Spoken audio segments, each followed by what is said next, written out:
No século XVII, Ninon de Lenclos, a mais infame cortesã na França, estava cansada de ouvir o jovem Marquês de Saviney lamentar suas tentativas fracassadas de conquistar uma bela, porém difícil jovem condessa. Mais velha e bem mais experiente nesse assunto, Ninon decidiu aconselhar o inexperiente Marquês. Primeiro, ele deveria compreender que a sedução é um jogo e que cada passo deveria ser planejado e executado com atenção. O Marquês precisava começar do zero. Ele deveria abordar a condessa com um certo ar de indiferença, evitando demonstrar seu interesse em conquistá-la. Isso a deixaria confusa. Na oportunidade seguinte, em uma grande festa em Paris, o Marquês deveria surgir acompanhado por uma bela e jovem mulher e por suas amigas igualmente bonitas. Isso não apenas despertaria um certo ciúme na condessa, como também tornaria o Marquês mais atraente aos seus olhos, pois, ao ver que ele era desejado por lindas mulheres, ela teria a oportunidade e a satisfação de arrancá-lo delas. Em seguida, o Marquês deveria se tornar imprevisível. Ele deixaria de aparecer nos locais em que a condessa esperava vê-lo e começaria a frequentar lugares que ela costumava ir, mas que não imaginava encontrá-lo. Todo esse processo levou várias semanas e a jovem estava cada vez mais encantada pelo feitiço. Era apenas uma questão de tempo. Certo dia, o Marquês foi à casa da condessa e os dois ficaram sozinhos. A hora finalmente tinha chegado.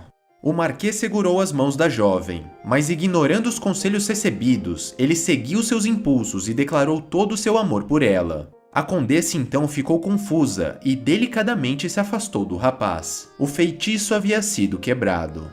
A sedução é um jogo e deve ser jogado com habilidade. Quando o assunto é amor e conquista, lá no fundo, todos nós gostamos da sensação de mistério de não saber o que pode acontecer. Ao declarar o seu amor à jovem, o Marquês revelou que tudo aquilo que estava fazendo nada mais era do que uma grande encenação. Ele estava apenas jogando e ocultando suas verdadeiras intenções. A condessa se sentiu usada por ele e fechou a porta de seu coração. Lei número 3. Oculte as suas intenções. Mantenha as pessoas na dúvida e no escuro, jamais revelando o propósito de seus atos. Não sabendo o que você pretende, elas não podem preparar uma defesa. Leve-as pelo caminho errado até bem longe, envolva-as em bastante fumaça, e quando elas perceberem as suas intenções, será tarde demais. Em 1850, Otto von Bismarck, representante do parlamento da Prússia, passava por um momento decisivo em sua carreira. No parlamento, os assuntos eram a unificação dos diversos estados, incluindo a Prússia, que hoje correspondem à Alemanha, mas que naquele momento estavam separados, e uma possível guerra contra a Áustria, a poderosa vizinha ao sul, que desejava ver os territórios alemães fracos e divididos, ameaçando intervir caso tentassem se unir. O príncipe Guilherme, próximo sucessor do trono, e a grande parte dos parlamentares eram a favor da guerra. Por outro lado, o rei Frederico e seus ministros eram contra a ideia de enfrentar os poderosos austríacos. Durante toda sua carreira, Bismarck foi um homem patriota e amante da glória militar. Seu maior sonho era exatamente unificar a Alemanha e acabar com a Áustria. Porém, no auge das discussões sobre a guerra e a unificação, Bismarck fez um discurso que deixou todos chocados. Ele não apenas disse que a guerra seria uma loucura, como também elogiou a Áustria e as suas ações. Os parlamentares ficaram confusos e vários deles mudaram seus votos. No final, o rei e seus ministros ganharam e a guerra foi evitada. Após aquele episódio, agradecido por ter defendido a paz, o rei nomeou Bismarck como ministro do gabinete. E, poucos anos depois, ele se tornou o primeiro ministro da Prússia. Entretanto, anos mais tarde, Bismarck conduziu o país e o rei, um amante da paz, a uma guerra contra a Áustria, arrasando o antigo império e fundando um poderoso Estado alemão, com a Prússia no comando. Bismarck foi, certamente, um mestre da estratégia e do poder. Quando fez o seu discurso, Bismarck sabia que o exército não estava preparado para a guerra e, provavelmente, a Prússia seria destruída. Se ele tivesse apoiado a guerra e isso realmente acontecesse, sua carreira política teria sido arruinada e seu sonho destruído. O rei e os ministros queriam evitar a guerra e Bismarck queria o poder.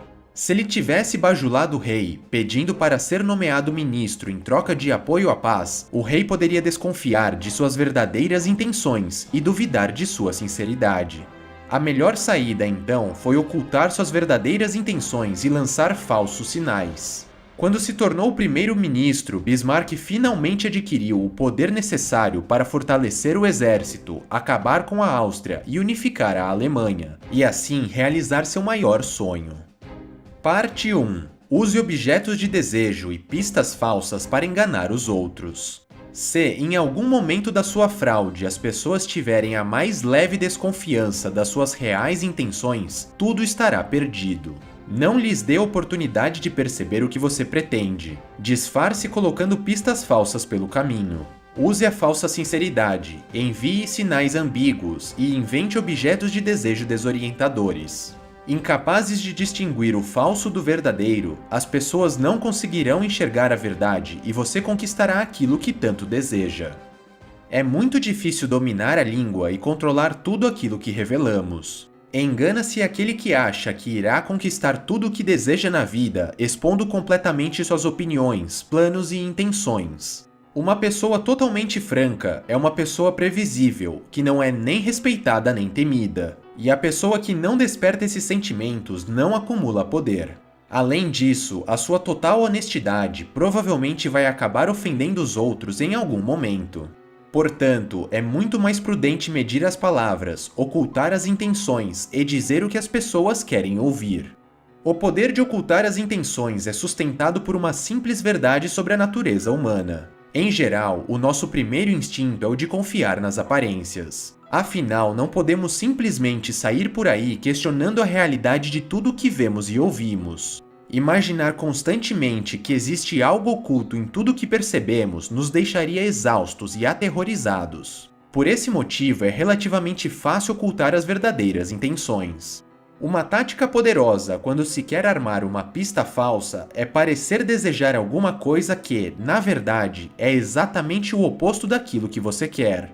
Durante a Guerra da Sucessão Espanhola, o Duque de Marlborough, chefe do exército inglês, queria destruir um forte francês importantíssimo que protegia uma estrada vital para a entrada na França.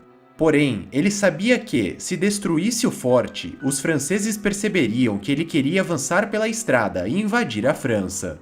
Então, em vez disso, ele apenas capturou o forte e o guarneceu com algumas de suas tropas. Os franceses então atacaram o forte, e o duque deixou que ele fosse reconquistado. Imaginando que o duque tinha alguma razão importante para querer conquistar o forte, os franceses então decidiram destruí-lo. No fim, o forte não existia mais, o caminho estava livre, e o exército inglês pôde facilmente entrar na França. Outra ferramenta eficaz para deixar os outros desorientados é a falsa sinceridade. As pessoas confundem facilmente sinceridade com honestidade. Os maiores impostores são aqueles que conseguem cultivar uma falsa imagem de pessoa honesta ao realizar bons atos em alguma área, simplesmente para disfarçar sua verdadeira desonestidade nas outras. Parecer que você realmente acredita naquilo que diz dá um grande poder às suas palavras. A honestidade acaba sendo simplesmente mais uma isca em seu arsenal. Lembre-se, sem poder questionar a realidade o tempo todo, o primeiro instinto é o de confiar nas aparências. E como, no fundo, as pessoas valorizam a honestidade e querem acreditar naqueles que a cercam, raramente elas irão duvidar de você, perceber o que você está realmente fazendo ou descobrir suas verdadeiras intenções.